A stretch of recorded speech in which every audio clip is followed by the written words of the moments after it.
How you doing? This is Anders. I've had to move my operation down in the basement so I could stay out of everybody's way and whatnot. We got some new questions here. This one is from Susie from Germany. And she goes, I asked you this question a couple of weeks ago via Twitter, and you already answered it to me, but a friend of mine still won't believe this, and apparently there are lots of other people who don't believe it, so I'm asking you now to tell the people out there that this Blackheart song on YouTube is not Slipknot.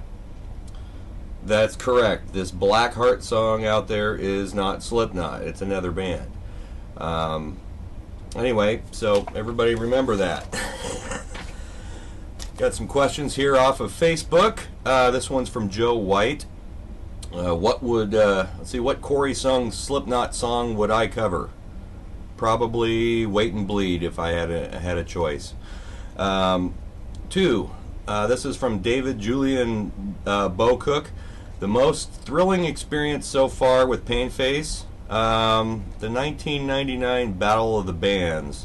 There was like 800 people there on a Wednesday night, and the entire place was singing along with us and chanting our name. That was pretty incredible. I think most live performing musicians would say that one of their best experiences is the first time everybody in a crowd is just chanting your name. It's pretty incredible. All right, now I've got from Skylar Anderson, asked me for some different favorite bands and so forth, and he asked me for a lot of different varieties of genres, but I picked out the ones that stand out most to me. My favorite death metal band, probably Obituary. And my favorite punk band, well, Dead Kennedys. I put Agnostic Front down, even though they're more of a hardcore band, but it kind of slid in from the punk genre. Most underrated band that deserves attention. I don't know if he's underrated or not, but Dax Riggs, awesome singer, great songwriter. Favorite thrash band, Slayer and old Metallica. Ex-Hoarder. There's some other bands from the thrash scene. Testament, I really like Testament.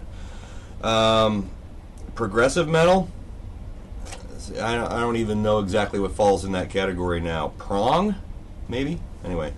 Thank you, Skylar. Sorry I couldn't be more thorough with some of that, but this one didn't have a name on it. What's my inspiration? No, this is all part of Skylar's questions, I think.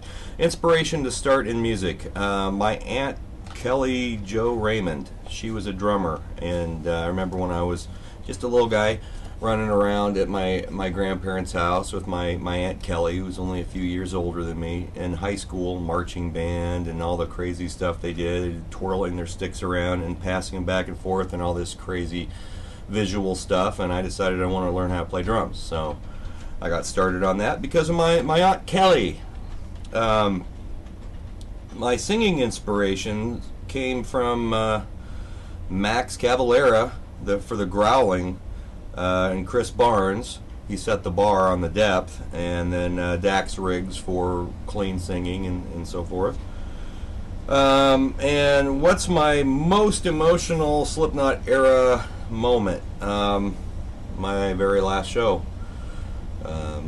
When I didn't tell everybody I was quitting, shaved my eyebrows off, came to the show and told everybody right before we played our last song, which was Heartache and a Pair of Scissors, that would be my last show. And Sean jumped off the stage and sat cross-legged on the floor and didn't move for the entire set, and the rest of us slammed out the most intense song that we'd ever done since I'd been in the band. And that's pretty hard to say because there's a lot of really, really intense songs that we'd performed. But anyway, and I would recommend that if you shave your eyebrows off, be prepared to take 6 months for them to grow back in. So you might want to think about that next time you decide to shave your eyebrows off. I know I did. Okay, this is from Nathan Carl Dunham. What was our drive for samples and extra percussion?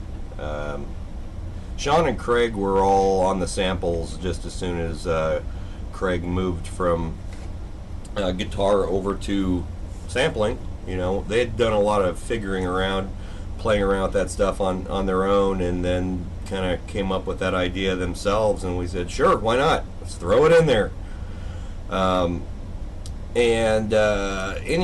Any band that used samples prior to that was an inspiration for that. I'm pretty sure Nine Inch Nails was a big one. Drums, the extra percussion. Sean saw a band called Crash Worship at a local bar around town, and they were actually mentioned at the back of the Werewolf the Apocalypse Player Handbook, or maybe it's the Storyteller's Handbook, for potential getting in the mood of the role-playing game music. And Crash Worship, I believe, had their own werewolf commune out in California or something, and I guess they play a bunch of crazy percussion instruments and just do a lot of rhythmic stuff and whatnot. So that's something that Sean brought to the table as far as what we were going to do as far as extra percussion. Also Billy Goat. You know, Billy Goat played around here a lot. They're more of a funk-oriented band, but you know, one of the guys played a lot of extra percussion. He had, you know, big drum set. They didn't necessarily beat on beer kegs and so forth, but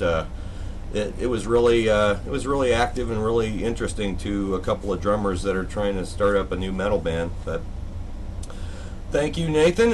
This one goes to Richard Thompson. Craziest thing ever seen on stage. That's a Painface show. We played a Wednesday night gig, another one of those where the local radio station was promoting it, and there's about 300 kids there, I think. And the bouncer was this really big dude who just got out of the military, and I guess he had a chip on his shoulder because all these little 13 and 14-year-old kids running around in a slam pit, this big flat top goatee having dude standing right in the middle of the pit of all these little kids and just slamming the crap out of them. And I'm up there on stage seeing all this stuff. So that's the first two songs. And right before we got ready to start falling silent, I kind of pointed at the guy and I went like this, and then everybody just bum rushed this poor helpless big bouncer who there's people flying through the air on top of them. Chairs started going out windows. They pulled the plug on our set, and that was a true metal moment, and that was pretty intense. That was the craziest thing I'd seen on my stage. How everybody, you get their attention, and you can make them do whatever you want them to do almost when they get all riled up. It's kind of scary actually, but let's see. This one is from William Pizzolotto. Let's see. The Mayfield Kill Repeat album cover. Where did we shoot it? We shot it at some farmland that a member of one of our families owned, and had to drive up a great big hill to the top of this wooded area, and there's a clearing and there's a barn. And in the barn, we put this big ass cage thing that Sean and I welded together with just every little piece of sharp scrap material we could find, anything that looked like it would be painful to touch. All sorts of hinged things, so the person sitting in the cage had to look out for anybody on the outside of the cage that wanted to flip these little hinged things in there with blades and all that would come into the cage, so you'd have to kind of crouch down and make sure none of it hit you. I think that thing was about 600 pounds by the time we were done welding it all up. So we hauled that into a barn and stuck Joey in there and said, "Look meek, Joey." And Steph and Seskis took some pictures. Meanwhile, we had a raging bonfire going on outside, and we cooked meat on sticks, and that was our rare form party. So that's where the MFKR picture came from. And this one's from Richard Russo.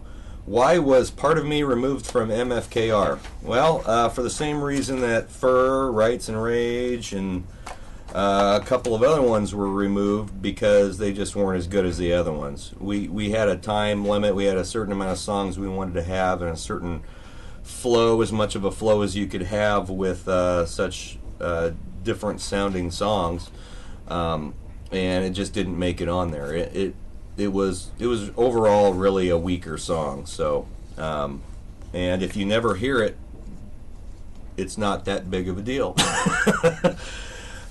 This song goes to Marco Ramirez. What is my favorite Slipknot song that I wasn't involved with? I'm going to say Wait and Bleed, because when I first heard that come on the radio, it really, other than Spit It Out, was the first Slipknot song I'd paid attention to, because, you know, I was pissed off for a little while after I quit, and I just, you know, I don't want to listen to any of it, and then I hear Wait and Bleed on the radio. I was like, whoa, that's something I was just involved in.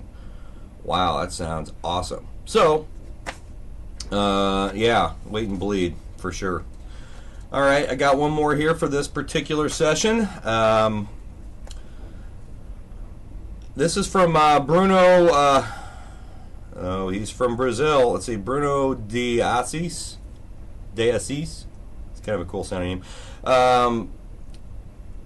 He asks, my last video I was saying stuff about crows. Who recorded it with you? I mean, who was in the band? Mick, Sean, Joey, everybody except for Corey, Sid, and Chris. Let's just say that.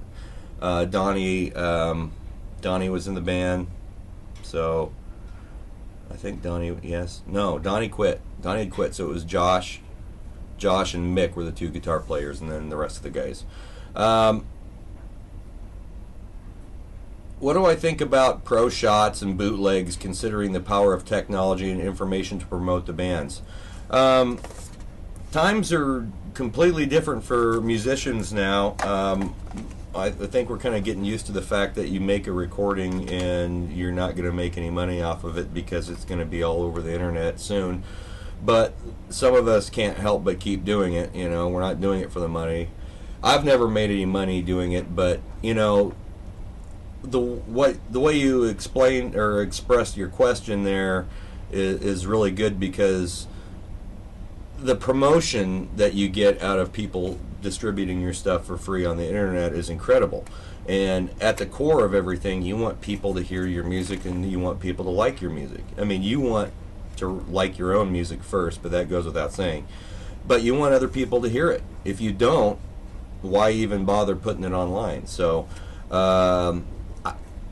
you know, I don't really have an opinion on it. I think it's good for promotion. It's bad for making money, but at the same time, they both kind of work together for the same thing. So, and we got to deal with it. It's just the way it is. So, I don't really have a negative or positive opinion on bootlegging. You know, I've done it myself before with bands that I like. So, all right, this one's from. Let's see. I'm gonna throw this last one in here. Danny Villalobos. What's my most memorable moment from the MFKR days? Well, let me just say one of them was our very first Des Moines Register interview. It was a piece titled As Common as a Pig's Snout, and it was done on April 25th, 1996 in Sean's basement. This poor girl came to, she had green hair even, you know. She showed up to do an interview. We were already down in Sean's basement in this creepy little room. Actually, the same room that we took the full band picture on from MFKR, the one on the back cover. We're all down there with nothing but candles and all in our outfits, and Joey's playing an acoustic guitar with only, I think, 2 strings on it, just doing some weird little slide thing, creepy, and I think somebody had a bongo or something, was just tapping out some rhythms, and we were just kind of going, oh, this, just chanting this weird thing. Sean brings this girl downstairs, and she's scared to death. She comes in this little room, and we're forming a great big semicircle around the room, and I know she can't see all of this because it's dark in there. She walks in, sits down, and we start lighting some more candles, and she looks around. She just goes, and then proceeded to start asking us questions. By the time she was done asking us questions, she realized, yes, we were just people in outfits and not critters. So anyway, Thank you for that question, and thank everybody for all of your questions. I will be doing some more of these here very soon, and remember, we are putting them up on Wednesdays now as well. It might be really late at night, but we are putting them up on Sundays and Wednesdays, so keep sending me your questions. Remember that the best place to get them to me is on my anderscolsefni@gmail.com. That's the best way for me to get your questions. But I try to pick them off of everywhere that you guys are putting them. So anyway, you guys have a great weekend, and I will talk to you later. Anders out.